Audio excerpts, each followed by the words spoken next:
All, welcome to book house. നമുക്കിന്ന് നിസീം എസക്കിയേലിൻ്റെ ഒരു പോമാണ് പഠിക്കാനുള്ളത്, background casually. Okay, Nissim Ezekiel അദ്ദേഹം നമ്മുടെ മോഡേൺ ഇന്ത്യൻ ഇംഗ്ലീഷ് പോയട്രിയുടെ ഫാദറായിട്ടാണ് അറിയപ്പെടുന്നത്. അതുപോലെ തന്നെ അദ്ദേഹത്തിൻ്റെ ഇപ്പോൾ ഒരു വർക്ക് ഉണ്ടല്ലോ, നമ്മളെല്ലാവരും കേട്ടിട്ടുണ്ടാവുന്ന ഒരു വർക്കായിരിക്കും നൈറ്റ് ഓഫ് ദ സ്കോർപ്പിയോൺ എന്ന് പറയുന്നത്. അപ്പോൾ അദ്ദേഹം എന്ന് പറഞ്ഞാൽ എന്തുകൊണ്ടും മോഡേൺ ഇംഗ്ലീഷിൻ്റെ ഫാദറായിട്ട്, ഇംഗ്ലീഷ് പോയട്രിയുടെ ഫാദറായിട്ട് കൺസിഡർ ചെയ്യാൻ പറ്റുന്ന ഒരു വ്യക്തിയാണ്. കാരണം എന്ന് വെച്ചാൽ അതിന് തൊട്ട് മുമ്പ് വരെയുള്ള നമ്മുടെ ഇന്ത്യൻ ഇംഗ്ലീഷ് റൈറ്റിങ്സിൽ ഒരു കൊളോണിയൽ എലമെൻറ്റ്സ് എപ്പോഴും ഉണ്ടായിരുന്നു. പക്ഷേ നസീം എസക്കിയേൽ വന്നപ്പോഴത്തേക്കും അത് മാറി. അപ്പം ഇദ്ദേഹത്തിൻ്റെ തന്നെ ഒരു വോക്കുണ്ട്, good bye party to Mrs Pushpa എന്ന് പറഞ്ഞിട്ട്. അപ്പോൾ അതിനകത്ത് ഇന്ത്യൻസ് ഇംഗ്ലീഷ് എങ്ങനെയാണ് വൃത്തികേടായിട്ട് ഉപയോഗിക്കുന്നത് എന്നാണ് കാണിച്ചു തരുന്നത്. അപ്പോൾ അതാണ് നമുക്ക് നസീം എസക്കിയേലിനെ പറ്റി പറയാനുള്ളത്. അദ്ദേഹത്തിൻ്റെ സ്റ്റൈൽ എന്ന് വെച്ചാൽ ഓക്കെ, അദ്ദേഹം ഈ ഒരു old fashioned Victorian type of റൈറ്റിങ്സിൽ നിന്നൊക്കെ മാറിയിട്ട് കുറച്ചും കൂടെ പോളിഷ്ഡ് ആയിട്ടുള്ള നമ്മുടെ ടി.എസ്. എലിയറ്റിൻ്റെയും Ezra പൗണ്ടിൻ്റെയും W.B. യെറ്റ്സിൻ്റെയൊക്കെ ട്രഡീഷനിൽ നിന്നും ഇൻസ്പയർഡ് ആയിട്ടാണ് എഴുതിയിരുന്നത്. അതുപോലെ തന്നെ he introduced urban imagery, unsentimental personal feelings, tonal irony and a complexity of consciousness. അത് നമുക്ക് പറയാൻ പറ്റും. അദ്ദേഹം പോയട്രിയെ തന്നെ റീഡിഫൈൻ ചെയ്തു. അപ്പോൾ അദ്ദേഹത്തിൻ്റെ വോക്കായ ഏതാണ് നമ്മൾ ബാക്ക്ഗ്രൗണ്ട് കാഷ്വലിയാണ് പറയാൻ പോകുന്നത്. ഇത് ഹൈലി ഓട്ടോബയോഗ്രഫിക്കൽ ആയിട്ടുള്ള ഒരു വോക്കാണ്. 1976 ഇൻക്ലൂഡ് ചെയ്യുന്നത്. അത് ഹിംസ് ഇൻ ഡാർക്ക്നെസ് എന്ന് പറയുന്ന അദ്ദേഹത്തിൻ്റെ ഒരു വോളിയമിലാണ്. അപ്പോൾ നമ്മുടെ പോയം 3 സെക്ഷൻ സ്ട്രക്ചറായിട്ടാണ്. അതായത് നമ്മുടെ നസീം എസക്കിയേലിൻ്റെ പ്രിസിഷനെ പറ്റി സംസാരിക്കുകയാണ്. എന്തെന്ന് വെച്ചാൽ 3 സ്ട്രക്ചറായിട്ട് കൃത്യമായിട്ട് ഡിവൈഡ് ചെയ്ത് ചൈൽഡ്ഹുഡ്, അഡൾട്ട്ഹുഡ്, ഓൾഡ് ഏജ് അങ്ങനെ ഡിവൈഡ് ചെയ്താണ് ചെയ്യുന്നത്. ഫ്രീ വേഴ്സിലാണ് മുന്നോട്ട് പോകുന്നത്. ഓക്കെ, അപ്പോൾ നമുക്ക് നേരെ നമ്മുടെ പോമിലേക്ക് പോവാം. ചാനലിൽ പുതിയതാണെങ്കിൽ ഒന്ന് സപ്പോർട്ട് ചെയ്യണം കേട്ടോ, സബ്സ്ക്രൈബ് ഒക്കെ ചെയ്തിട്ട്. ഓക്കെ, നമുക്ക് ബിഗിൻ ചെയ്യാം. A poet rascal clown was born, a frightened child who would not eat or sleep, a boy of meager bone. He never learned to fly a kite, his borrowed top refused to spin. I went to Roman Catholic school, a mugging Jew among the wolves. Okay, അപ്പോൾ അതായത് നമ്മൾ ആദ്യം മനസ്സിലാക്കേണ്ടത് നസീം എസക്കിയേൽ ഒരു ജൂ ആണ്.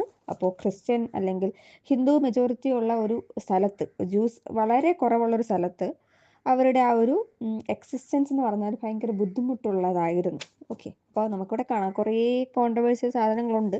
ഒന്നും ഞാൻ കയ്യിൽ നിന്നിട്ട് പറയുന്നതല്ല, അദ്ദേഹം പറയുന്നതാണ്, നിങ്ങൾ മനസ്സിലാക്കണം. ഓക്കെ, നിങ്ങളതും പറഞ്ഞ് എൻ്റെ ഇവിടെ കമൻറ്റ് ബോക്സിൽ പങ്കാളിടാൻ വരരുത് ഗൈസ്.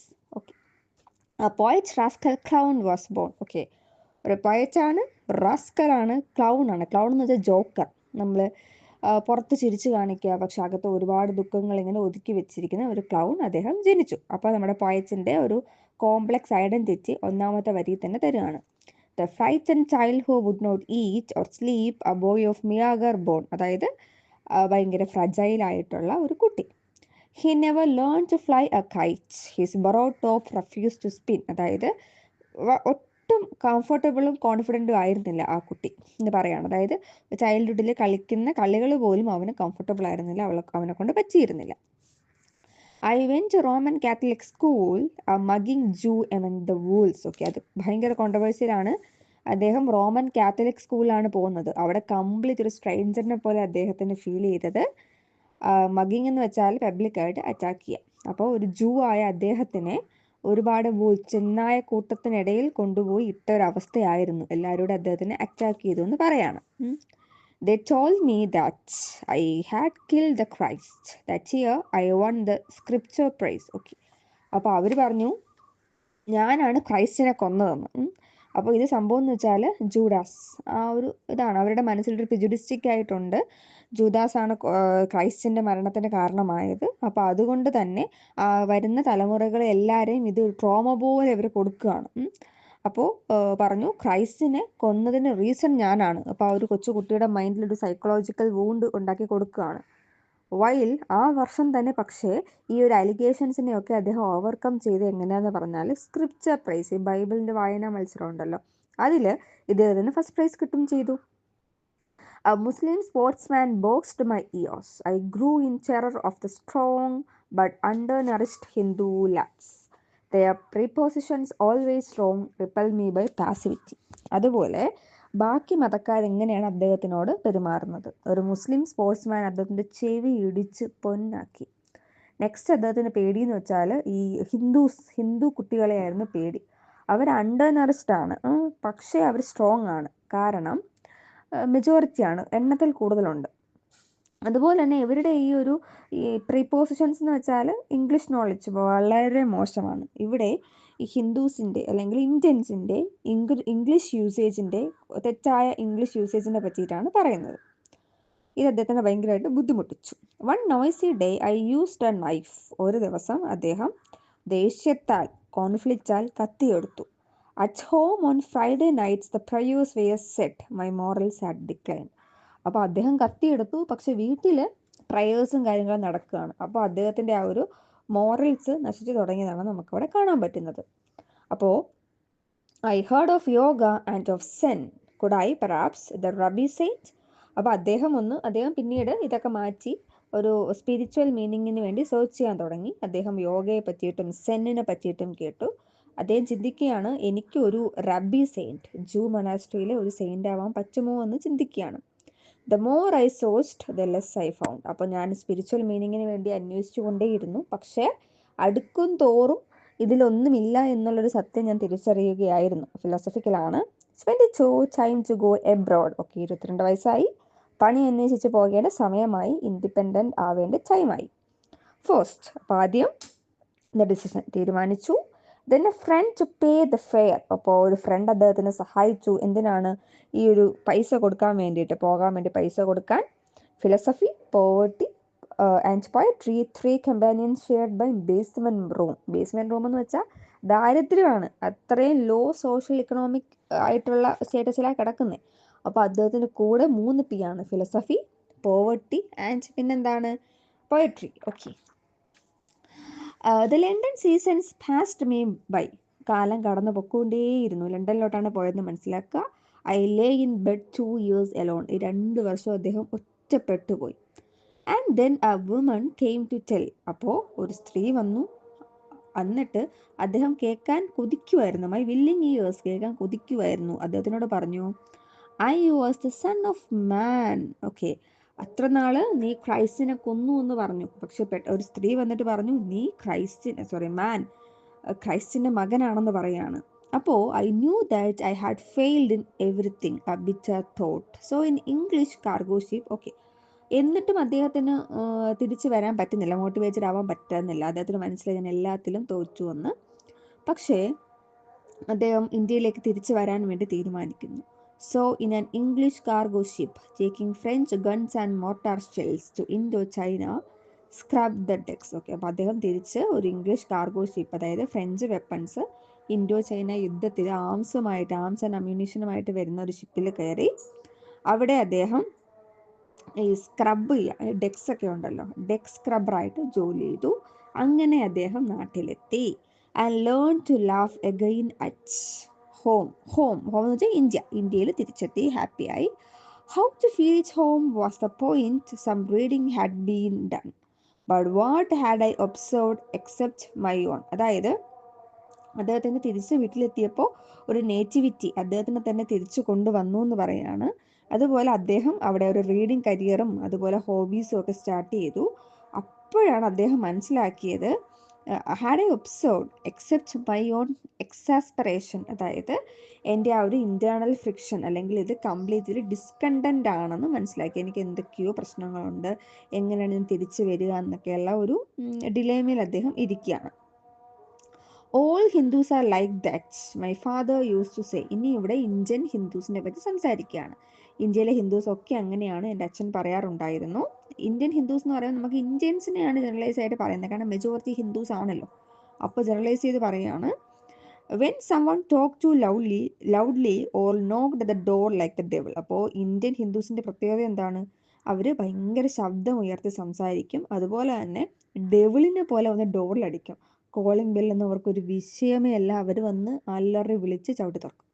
ദേ ഹോക്ക് ഡാൻസ് പാച്ച്, അവരിങ്ങനെ കാർക്കിച്ച് തുപ്പും. ദേ സ്പ്രോൾഡ് എറൗണ്ട്, ഒരു ഒതുക്കവും ഡീസൻസിയും ഒന്നും ഇല്ലാതെ അവർ കിടക്കും.